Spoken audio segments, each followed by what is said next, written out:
Hello दोस्तों, good morning, Radhe Radhe. मैं आकाश आपके अपने चैनल यशवंत क्लासेज में स्वागत करता हूं। तो आइए हम लोग आज पढ़ेंगे भारतीय संविधान व राज्य व्यवस्था। तो आज हम लोग भारतीय संविधान व राज्य व्यवस्था पर विशेष चर्चा करेंगे। तो आइए देखिए, ये हमारा जो संविधान है वो कहाँ से आया और कैसे, आज इस पर विशेष चर्चा करेंगे। ठीक है, तो इसे क्या कहते हैं, संविधान को कॉन्स्टिट्यूशन, ठीक है, इसे इंग्लिश में कहा जाता है। ठीक है, तो इसका हिंदी जो रूपांतरण होता है इसे क्या कहते हैं, संरचना। इसका जो हिंदी रूपांतरण होता है उसे संरचना कहते हैं। तो इस प्रकार संविधान वह संरचना है जिसे क्या, संविधान वह संरचना है, ठीक है, संविधान वह संरचना है जिससे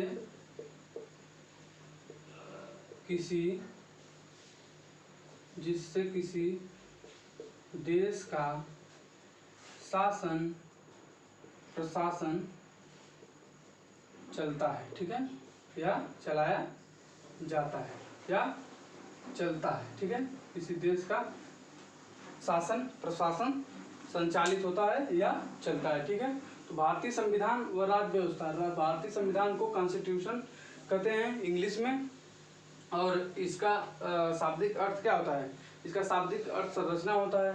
तो इससे हमें क्या निष्कर्ष निकला, संविधान वह संरचना है जिससे किसी देश का शासन प्रशासन चलता है या संचालित होता है, ठीक है, संचालित होता है। ठीक, उसके बाद दोस्तों, संविधान दो शब्दों से मिलकर बना है। संविधान क्या है, दो शब्दों से मिलकर बना, सम और विधान। तो यहाँ पर दो शब्दों से मिलकर बना है। ये दो शब्द क्या है, आइए, इतना तो आपको समझ में आएगा होगा। संविधान, सम धन विधान, ठीक है। तो सम धन विधान, और विधान दो शब्द की प्रतीक करता है। क्या, ये हो जाता नियम, रूल। ठीक, यहाँ पर क्या आता है, कानून या लॉ। ठीक है, कानून या लॉ। ठीक, तो इसी को विधि कहा जाता है। विधि या विधान। जैसे नहीं कहते हैं कि हमारे राज्य का विधि विधान सही नहीं है तो हमारा राज्य क्या, किस प्रकार से अच्छे से चलेगा। ठीक है, तो इसी को कहते हैं विधि या विधान। सम धन विधान। विधान के अंदर दो शब्द आते हैं, जैसे एक नियम हो गया, रूल, एक कानून। कानून का मतलब लॉ, जिसे ये बाध्यकर नहीं है, मतलब बाध्य कर नहीं है। ये क्या है, बाध्यकर है। ठीक, ये बाध्यकर है, ये बाध्यकर नहीं है। जैसे नियम बना है कि हमें सड़कों पर दाईं तरफ चलना चाहिए, लेकिन हम कभी कभी बाईं तरफ चलते हैं, तो क्या उस पर हमें कोर्ट दंड देती है? नहीं, तो ये बाध्यकर नहीं है। कानून जो बाध्यकर है, जैसे कि हमें कानून बना है कि जब दो पहिए वाहन लेकर चलेंगे तो हमें लाइसेंस की ज़रूरत है। ठीक है, तो हम लाइसेंस नहीं लेंगे तो उस पर हमें कार्रवाई होगी, हमारा चालान कट जाएगा या हमारे ऊपर कार्रवाई की जाएगी। तो ये क्या हो गया, ये बाध्यकर हो गया। ठीक, ये वाद्य योग्य नहीं है, वाद्य योग नहीं है। ठीक, इसे लेकर हम अदालत नहीं जा सकते, ये वाद्य योग है। ठीक, वाद्य योग्य है। ठीक, ये वाद्य योग्य नहीं है, वो वाद्य योग्य है। जैसे हमने कोई बताएं कि जैसे कि सड़क पर दाएं चलने का नियम है, लेकिन हम लोग कभी कभी बाएं चल जाते हैं, क्या न्यायालय उसको हमें दंडित करता है? नहीं। तो यहाँ पर देखिए, यहाँ पर न्यायालय दंडित करेगा। तो क्या ये हो गया, ये वाद्य हो गया, ये वाद्य योग नहीं हो गया। ठीक, तो इतनी बातें समझ में आई। नियम और कानून, नियम क्या होता है और कानून क्या होता है। ठीक है, तो नियम वो है जो बाध्यकर है, वाद्य योग्य नहीं है और बाध्यकर भी नहीं है। लेकिन कानून जो है लॉ बाध्यकर है और वाद्य योग है। ठीक है, तो आइए उसके बाद इससे क्या निष्कर्ष निकलता है? तो संविधान इससे क्या निष्कर्ष निकलता है? संविधान नियमों और कानूनों का वह संग्रह है जिससे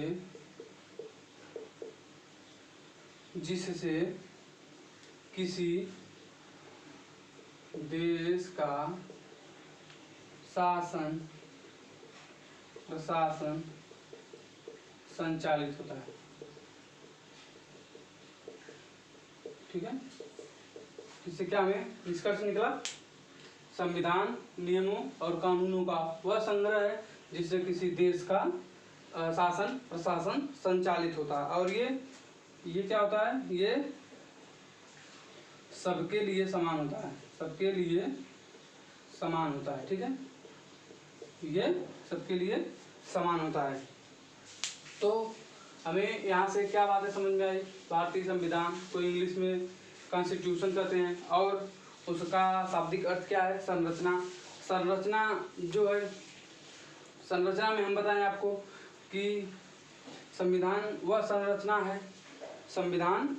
संरचना है जिससे किसी देश का शासन प्रशासन संचालित होता है। लेकिन हम अब उसके बाद ये पढ़े, संविधान दो शब्दों से मिलकर बना है, सम और विधान। विधान के अंतर्गत नियम, रूल और लॉ, कानून आते हैं। ठीक, तो हमें अब यहाँ से क्या निष्कर्ष निकला? संविधान नियमों और कानूनों का वह संग्रह है, संविधान नियमों और कानूनों का वह संग्रह है जिससे किसी देश का शासन प्रशासन संचालित होता है। ये सबके लिए समान होता है। ठीक है, किसी भी भूखंड पर लागू होने वाला प्रथम और सर्वोच्च कानून संविधान है। ठीक है, किसी भी, इसको भी लिख लीजिए नोट पे, किसी भी भूभाग पर लागू होने वाला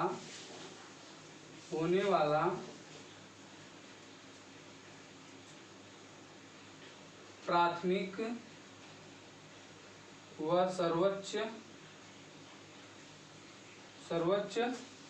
कानून संविधान है। ठीक है, इसका क्या निष्कर्ष है?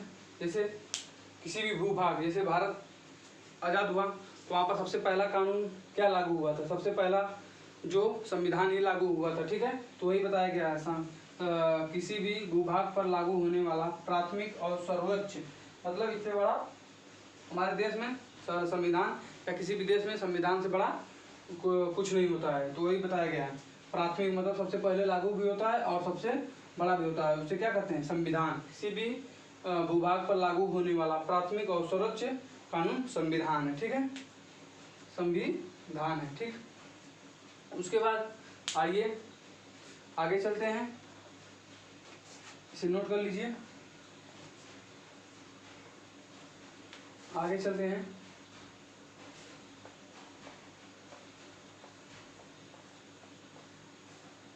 आगे क्या दिया है? आगे राज्य, हमें राज्य किसे कहते हैं? राज्य सीधी भाषा में किसे कहते हैं? जिसके पास 4 एलिमेंट। ठीक है, 4। ठीक, उसके बाद क्या पहला है? जनसंख्या। पहला क्या हो? जनसंख्या। दूसरा भूभाग। ठीक है, और तीसरा क्या हो? सरकार। उसके बाद सरकार हो। तीसरा संप्रभुता। ठीक है, तो राज्य हम किसे कहेंगे? आइए इसको हम प्रांत से जोड़कर आप लोगों को अच्छे से बताते हैं। देखिए, प्रांत के पास 3 एलिमेंट होते हैं। इसके पास भूभाग, जनसंख्या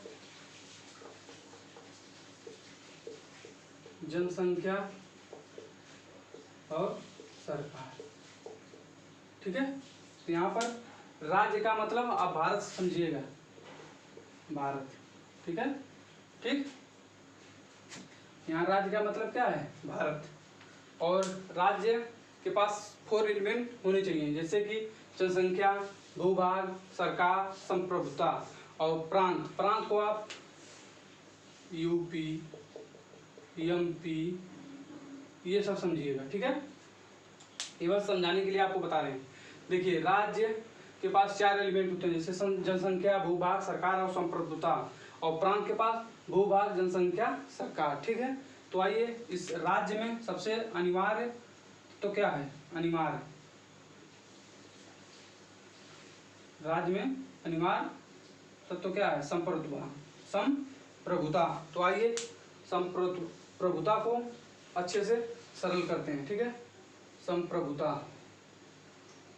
संप्रभुता, संप्रभुता वो होता है जो किसी, जो इसका यह मतलब होता है जो आदेशित करे। इसका सीधा सिंपल बताते हैं, ठीक। जो आदेशित करे, आदेशित करे, स्वयं आदेशित न हो, आदेशित न, ठीक है। ये हमारा सिंपल और साधारण तरह से हम बता दिए आपको। संप्रभुता, संप्रभुता वो होता है जो आदेशित करे, स्वयं आदेशित न हो, मतलब खुद आदेशित न हो, ठीक। ये सबसे राज्य का सबसे अनिवार्य तत्व हो, ठीक है। शरीर में जो स्थान प्राण का है, वही राज्य में वही स्थान संप्रभुता का है, ठीक है। तो संप्रभुता का मतलब क्या होता है, जो आदेशित करे और आदेशित न हो। आइए बताते हैं। जैसे ये हमारा राज्य हो गया, ठीक है। इसे क्या कहेंगे, भारत, ठीक है। और यहाँ पर हो गया ये यूपी, ठीक है। इसे क्या करेंगे, प्रांत, ठीक है। तो देखिए जो हमारा भारत सरकार है वो इसे आदेशित कर सकता है, आदेशित, ठीक है, आदेशित कर सकता है। लेकिन यूपी सरकार क्या भारत सरकार को आदेशित कर सकती है, ये नहीं कर सकती, ये कर सकती है। तो यही है कि जो आदेशित करे लेकिन स्वयं आदेशित न हो। ये इसका यहाँ पर मतलब क्या है, संप्रभुता का मतलब क्या है, जो आदेशित करे लेकिन स्वयं आदेशित न हो। तो ये क्या, भारत सरकार देखिए राज्य जो है ये प्रांत को आदेशित कर रहा है लेकिन स्वयं आदेशित नहीं हो रहा है, ठीक है। और आइए प्रांत पर, प्रांत क्या है, इसका 3 एलिमेंट होते हैं, भूभाग, जनसंख्या और सरकार। इसमें संप्रभुता का अभाव होता है, ठीक है, संप्रभुता नहीं होती है। संप्रभुता इस प्रकार संप्रभुता का अर्थ सर्वोच्च शक्ति होता है, ठीक है। संप्रभुता का अर्थ जो है सर्वोच्च शक्ति, मतलब एक विशेष शक्ति, एक विशेष शक्ति प्राप्त होती है जो स्वयं आदेशित नहीं होता है और दूसरे को आदेशित करता है, ठीक है। तो आइए अब हमने प्रांत को जाना और राज्य को जाना, तो आइए अब हम राष्ट्र को जानते हैं, राष्ट्र को, ठीक है। राष्ट्र किसे कहते हैं,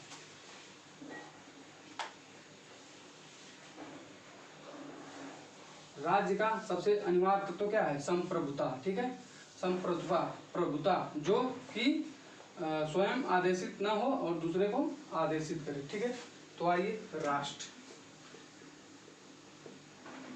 राष्ट्र, ठीक है। राष्ट्र क्या होता है, जब एक राज्य में निवास करने वाले समस्त व्यक्तियों का भावात्मक समर्पण देश प्रेम अथवा उस राज्य के प्रति होता है तो उसे राष्ट्र कहते हैं। जैसे यहाँ पर हो जाएगा देश प्रेम, छोटे शब्दों में देश प्रेम, ठीक है। जब एक राज्य में निवास करने वाले समस्त व्यक्तियों, ठीक है, व्यक्तियों का समर्पण, देश प्रेम, देश प्रेम, देश प्रेम हो, ठीक है। देश मतलब देश के प्रति, देश प्रेम मतलब प्रेम हो, देश के प्रति समर्पण जो हो, देश प्रेम हो, ठीक है। तो उसे हम क्या कहेंगे, राष्ट्र कहेंगे। इसका राष्ट्र का अनिवार्य, राष्ट्र क्या कहेंगे, ठीक है। इसको प्रांत नहीं, इसको नहीं, राज्य को, राज्य को क्या कहेंगे, राज्य हमारा क्या होता है, जिसके पास 3 एलिमेंट होते हैं। तो राज्य, राज्य को क्या कहेंगे, प्रांत। राज्य के पास नहीं, राज्य के पास सॉरी, राज्य के पास 4 एलिमेंट होते हैं। जो प्रांत के पास होते हैं वो प्लस क्या होता है, संप्रभुता, ठीक है, संप्रभुता, ठीक है। उसके बाद राज्य का क्या है, अनिवार्य तत्व, अनिवार्य तत्व, ठीक। उसके बाद क्या है, राष्ट्र। राष्ट्र हमारा क्या होता है, राष्ट्र जो होता है राज्य प्लस देश प्रेम, ठीक है। तो इसका क्या अनिवार्य तत्व हो गया, देश प्रेम, ठीक है। यहाँ पर संप्रभुता हो गया, यहाँ पर देश प्रेम, ठीक है। उसके बाद क्या हो गया, देखिए, राज्य प्रांत, मतलब यहाँ पर बताएं इसके पहले, प्रांत के पास 3 एलिमेंट होते हैं और राज्य के पास प्रांत प्लस संप्रभुता होता है, ठीक है। तो राज्य का अनिवार्य तत्व क्या हो गया, संप्रभुता। और राष्ट्र का, राष्ट्र जो होता है, राज्य तो होता ही है लेकिन उसमें रहने वाले व्यक्तियों, समस्त व्यक्तियों का उस राष्ट्र के प्रति प्रेम होता है, ठीक है। तो ये राष्ट्र, राज्य प्लस देश प्रेम। तो राष्ट्र का अनिवार्य तत्व क्या होता है, प्रेम, मतलब देश प्रेम, देश के प्रति प्रेम, ठीक है। इसे नोट करिए।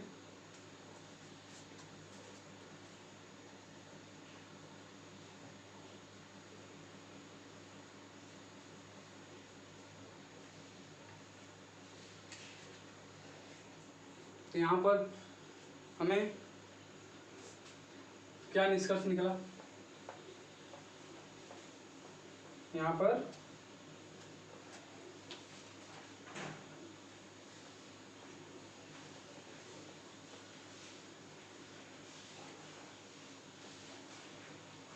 देखिए क्या निष्कर्ष निकला। यहाँ पर जाएगा राज्य, ठीक, यहाँ पर प्रांत, ठीक है। यहाँ पर राज्य हो गया, यहाँ पर प्रांत, यहाँ पर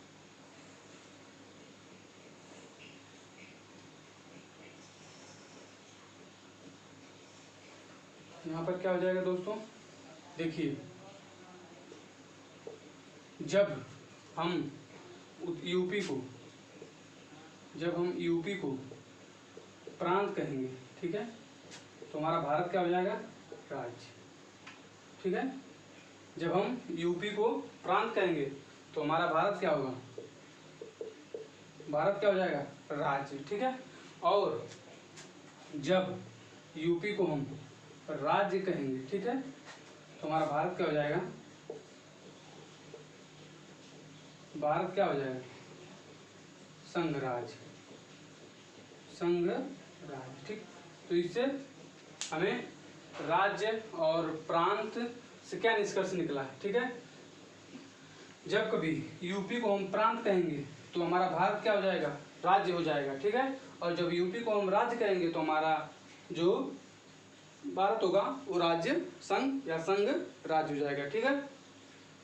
तो दोस्तों यहाँ तक आप लोगों को अच्छे समझ में आया होगा, उम्मीद करते हैं अच्छे से समझ में आया होगा, ठीक। उसके बाद और हम इसमें पढ़ेंगे अभी आगे और पढ़ेंगे, ठीक है, कि जो राज्य व्यवस्था जो दिया है इस राज्य व्यवस्था के बारे में, ठीक है। तो राज्य व्यवस्था के बारे में तो 3 चीजें दिया हुआ है, तो उसको आइए जानते हैं हम लोग। राज्य व्यवस्था, संविधान के बारे में हम लोग पढ़ लिए और राज्य व्यवस्था के बारे में पढ़ते हैं, ठीक है। राज्य व्यवस्था, तो राज्य व्यवस्था के अंदर क्या आता है, राज्य व्यवस्था के अंदर आता है 3 चीजें आता है, ठीक है। तीन चीजें क्या है, विधायिका, विधायिका, ठीक है, विधायिका या व्यवस्थापिका, हाँ व्यवस्थापिका, ठीक है, व्यवस्थापिका। और यहाँ पर आ जाएगा कार्यपालिका, कार्यपालिका, यहाँ पर न्यायपालिका, न्यायपालिका, ठीक है, यहाँ पर न्यायपालिका। ये सभी कानून बनाती है, ठीक है, ये भी कानून बनाती है, कानून, ठीक है, और ये भी कानून बनाती है, और ये भी कानून बनाती है, ठीक है। देखिए जो राज्य व्यवस्था जो हमारी है वो विधायिका और व्यवस्थापिका, कार्यपालिका और न्यायपालिका, ठीक है, ये भी कानून बनाती है, ये तीनों जो है कानून बनाते हैं, ठीक है। तो जो हमारी व्यवस्थापिका या विधायिका है वो क्या होती है, तीन जगह लागू होती है, तीन जगह, इसे क्या कहेंगे, तीन जगह लागू होती है, ठीक। तीन जगह कहाँ, संघ या केंद्र जिसे बोलते हैं, ठीक है, केंद्र और राज्य या प्रांत इसे कहते हैं, ठीक है, और यहाँ नगर पालिका हो जाएगा, ठीक है, स्थानीय स्तर पर, ठीक है, स्थानीय स्तर पर, ठीक है। यहाँ पर देखिए दोस्तों, यहाँ पर कानून कौन बनाएगा, केंद्र में कानून कौन बनाएगा, केंद्र में कानून कौन बनाएगा, यहाँ पर कानून तीन लोग बनाते हैं, ठीक है। यहाँ पर राष्ट्रपति, लोकसभा और राज्यसभा, ठीक है, यहाँ पर तीन लोग कानून बनाते हैं। यहाँ पर कौन है, यहाँ पर भी तीन लोग, रुकिए इसको मिटाते हैं,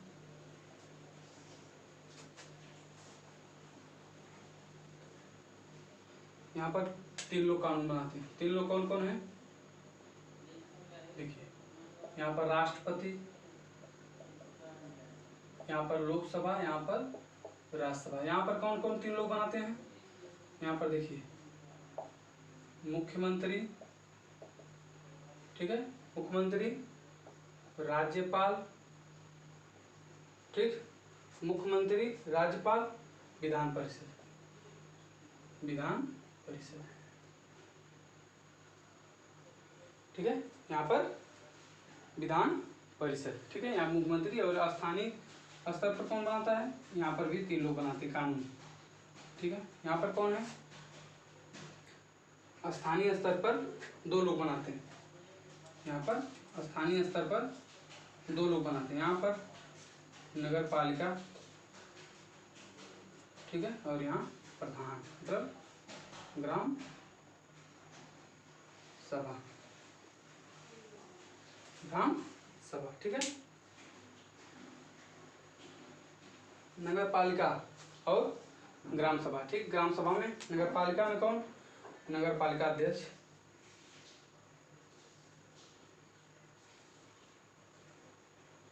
नगर पालिका है, यहाँ पर प्रधान, ठीक है। ये हमारी क्या है, राज्य व्यवस्था, ठीक है। यहाँ पर ये तीन लोग कानून बनाते हैं, ठीक है। यहाँ पर कौन, सीएम, मतलब मुख्यमंत्री सहित उनके जो है मंत्री परिषद, यहाँ पर पीएम सहित उनके मंत्री परिषद, ठीक है।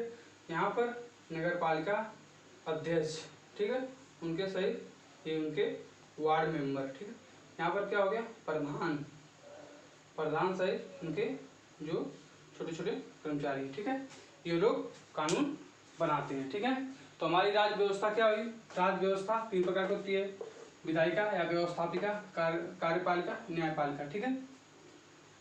तो यहाँ पर हमें विधायिका के बारे में पता चल गया, जैसे कि विधायिका क्या है, संघ, राज्य और स्थानीय स्तर पर, तीन स्तर पर कानून बनाती है। तो संघ पर राष्ट्रपति, लोकसभा, राज्यसभा, प्रधानमंत्री के सहित उनके मंत्रिपरिषद, और राज्य में मुख्यमंत्री के सहित उनके मंत्रिपरिषद, और स्थानीय स्तर पर दो प्रकार से बनती है, नगर पालिका में नगर पालिका अध्यक्ष, उनके वार्ड मेंबर या सभासद सहित, ठीक है, और प्रधान में प्रधान और इनके वार्ड मेंबर, ठीक है। तो यहाँ तक तो हम लोग समझ लिए। उसके बाद आइए चलते हैं न्यायपालिका पर, यहाँ पर न्यायपालिका पर चलते हैं। न्यायपालिका पर, न्यायपालिका पर क्या है, 3 जगह, एक होती है SC सुप्रीम कोर्ट, और एक हाई कोर्ट, ठीक, एक होती है डिस्ट्रिक्ट कोर्ट, मतलब जिला कोर्ट, ये कानून बनाती है, ठीक है। ये देखिए, इससे बड़ा ये और सबसे बड़ा ये हो गया, ठीक है। ये 3 तरह से कानून बनाती है, ठीक है। ये यहाँ पर देखिए, ये न्यायपालिका में होगा दोस्तों, सॉरी गलती होगी थोड़ी सी, ये हो गया जो है ये न्यायपालिका है, ये न्यायपालिका है। न्यायपालिका में 3 तरह से कानून बनते हैं, सुप्रीम कोर्ट द्वारा, हाई कोर्ट द्वारा और जिला कोर्ट द्वारा, ठीक है। और कार्यपालिका, इसको कार्यपालिका को यहाँ लिख देते हैं, कार्यपालिका, ठीक है। कार्यपालिका में 3 प्रकार से भी कानून बनते हैं, ठीक है, 3 प्रकार से। और ये 3 प्रकार जो है, ये यहाँ पर जो ये कार्यपालिका जो काम करते हैं उन्हीं को यहाँ पर लिखा जाता है। जैसे कि यहाँ PM सहित मंत्री परिषद, ठीक है, और यहाँ पर CM सहित मंत्री परिषद, ठीक है, और यहाँ पर 2 लोग, ठीक है, यहाँ प्रधान सहित और यहाँ नगरपालिका अध्यक्ष सहित, ठीक है। यहाँ पर 3-4 लोग कानून बनाते हैं, ठीक है। ये हो गया केंद्र स्तर पर, ये राज्य स्तर पर, और ये नगर स्तर पर, मतलब इसे स्थानीय स्तर भी कर सकते हैं, स्थानीय स्तर, ठीक है। देखिए, ये जो संघ में केंद्र बन रहा था, तो जो काम जो करने वाले थे यही लोग थे, तो इनको यहाँ पर भी उठा के रख सकते हैं। और न्यायपालिका जो हो गई हमारे सुप्रीम कोर्ट, हाई कोर्ट और जिला कोर्ट, 3 प्रकार से होते हैं, ठीक है। तो दोस्तों, आज हमने क्या पढ़ा, संविधान और राज्य व्यवस्था, मतलब संविधान के बारे में पढ़ा, ठीक, संविधान कहाँ से आया है, किस शब्द से बना है उसके बाद राज्य व्यवस्था, राज्य व्यवस्था में हम लोग क्या पढ़े, विधायिका या व्यवस्थापिका, कार्यपालिका और न्यायपालिका। न्यायपालिका 3 प्रकार से होती है दोस्तों, और कार्यपालिका भी 3 प्रकार की होती है, ठीक, और जो विधायिका हमारी व्यवस्थापिका 3 प्रकार की होती है, ठीक है। तो आज हम लोग इसे जाने हैं, उम्मीद करते हैं दोस्तों अच्छे से आपको समझ में आया होगा। तो दोस्त, आज के लिए बस इतना ही, और आगे अगली वीडियो में